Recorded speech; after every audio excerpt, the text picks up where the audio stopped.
Muita gente anda dizendo que Paulo Júnior está desqualificado para o ministério pastoral, mas o pastor Marcos Granconato discorda. Ele revelou que Paulo Júnior e sua família passaram 2 dias em sua casa e fez uma confissão surpreendente. Paulo Júnior está muito doente. Mas será que isso muda alguma coisa nas críticas que ele recebe? O que realmente está acontecendo? Granconato expôs detalhes que podem fazer você repensar toda essa história. E é exatamente sobre isso que vamos falar agora. Na semana que passou, nós fomos surpreendidos com uma mensagem do nosso amigo e irmão, pastor Paulo Júnior. Ele gravou a mensagem dizendo que estava se desligando do ministério na igreja dele, e as razões que ele mencionou no vídeo, ele relaciona isso com o pecado de excessiva severidade no trato com os irmãos no dia a dia da igreja. Eu não me lembro agora, mas alguém disse também de excessiva severidade até no trato com a família. Não me lembro disso, é isso também? Não me lembro agora. Mas enfim, ele entendeu isso.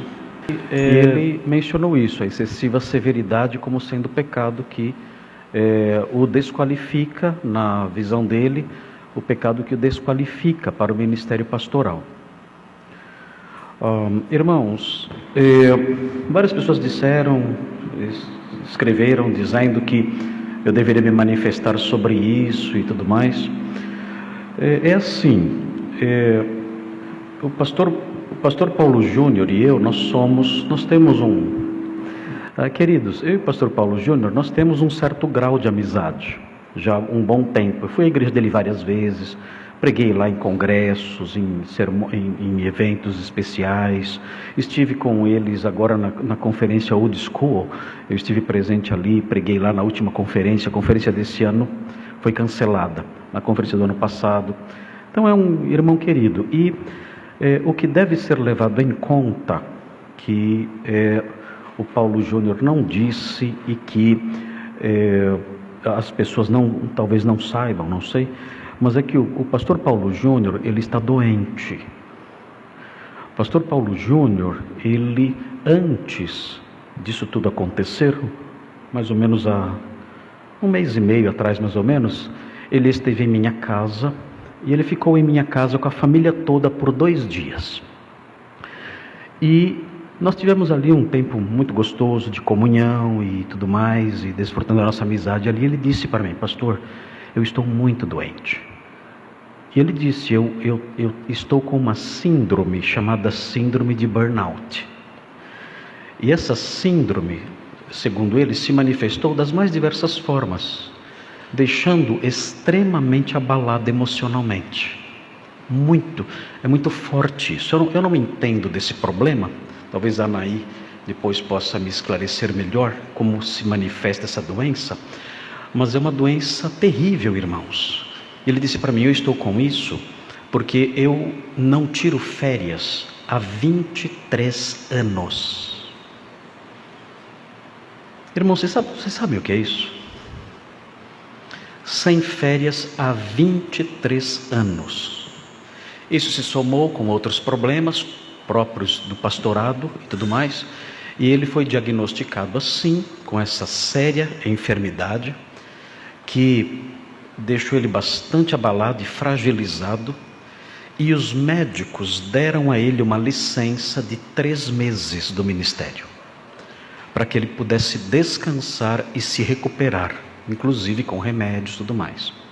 Eu, na realidade, nem sei se eu poderia falar isso aqui. E se o pastor Paulo Júnior em algum momento ouvir eu falando isso, espero que ele me perdoe, que o meu objetivo é ajudá-lo e desfazer certas maldades, irmãos. Desfazer certas maldades que eu tenho visto nas redes sociais contra ele. E ele disse isso para mim, contou os detalhes acerca da sua enfermidade, o modo como a enfermidade tem se manifestado nele, preocupando muito a sua esposa e tudo mais. É um sofrimento intenso. Eu nunca tive esse problema, mas a descrição que ele fez para mim desse problema foi uma descrição que me deixou impressionado com o modo como ele vem sofrendo com isso. E ele então obteve dos médicos essa licença de 3 meses. E passou em minha casa, ficou ali 2 dias em minha casa, e de lá ele foi para um lugar mais isolado da família para descansar esses 3 meses. E dentro desse período de 3 meses, isso aconteceu. Ele pediu o afastamento do ministério pastoral, dizendo que não estava qualificado para isso. Irmãos, eu discordo disso. Eu não creio que o pastor Paulo Júnior esteja desqualificado para o ministério por causa do que ele fez, não creio. A desqualificação para o ministério, a meu ver, existiria se ele se mantivesse obstinado nisso. Porque nesse caso, ele não poderia ser considerado irrepreensível. Mas quando um pastor é chamado, exortado, admoestado, reconhece seu erro, entra numa fase de contrição, de tristeza pelo seu pecado e se arrepende disso, essa é a maior prova da sua qualificação.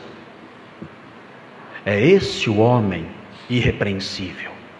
O homem irrepreensível é o homem que, quando confrontado com brandura e com a Bíblia em punho acerca das suas falhas, reconhece isso e se arrepende, confessa e abandona e segue em frente. Ao quebrado, é verdade, mas prossegue. No entanto, acredito que até por causa da fragilização emocional decorrente da doença, ele tomou essa decisão. Não sei se a igreja, os líderes da igreja também o obrigaram a isso, não sei. Eu acredito, a minha visão, não falei mais com ele depois que ele esteve em casa, mas a minha visão é que ele poderia talvez pedir um período de descanso maior, ou aproveitar esse período que os médicos deram de 3 meses para rever tudo isso e se comprometer a uma mudança, caso a sua severidade seja realmente uma severidade muito grande. Eu não conheço o dia a dia dele na igreja, não sei, mas não acredito que ele seja um homem desqualificado para o ministério. E o vídeo que ele gravou, na minha opinião, é a maior prova de que ele não é um homem desqualificado para o ministério. Se houvesse obstinação, eu sou assim, é meu jeito, quem gosta, tudo bem, quem não gosta, azar seu, eu vou continuar desse jeito, aí é diferente. Aí é diferente. Você está desqualificado para o ministério. Ou qualquer outra área da vida, que é elencada lá em 1 Timóteo 3, onde há as qualificações. As qualificações estão lá, para o episcopado. Então, se a pessoa quebra um daqueles fatores, suponhamos que eu deixe de governar bem a minha própria casa. Vamos supor que isso aconteça. Eu deixo de governar bem a minha própria casa, e os líderes da igreja me procurem e me exortem, e eu me arrependa do que estou fazendo e mude. Eu sigo em frente no ministério, entristecido, humilhado, mas com a vida de acordo com aquilo que a palavra de Deus ensina. Agora, se eu disser, a casa é minha, a família é minha, eu governo como eu bem entendo, aí é diferente, aí estou desqualificado. Então não vejo o pastor Paulo Júnior como alguém desqualificado. Acredito que tudo isso aconteceu especialmente em virtude da fragilidade em que ele está passando por causa dessa enfermidade grave. E lamento muito por tudo que aconteceu, não tive oportunidade de falar com ele ainda. Há pessoas maldosas, irmãos. Eu tenho visto na internet gente dizendo, tem mais coisa aí. Gente mentirosa, gente perversa. Pessoas que olham para a confissão dele e levantam suspeitas e calúnias sem perceber que o seu pecado ao fazer isso é infinitamente mais sério do que o pecado que ele confessou. Levantar calúnias infundadas contra um servo de Deus, contra qualquer pessoa, mas em especial contra um homem fragilizado como ele está agora. Levantar calúnias contra ele, levantar suspeitas contra ele e tripudiar um homem que já está sofrendo é um ato de crueldade, é um assassinato lento, muito mais grave do que qualquer postura de severidade no trato com as ovelhas. Muito mais grave, é um assassinato lento, considerando o estado de saúde em que ele se encontra.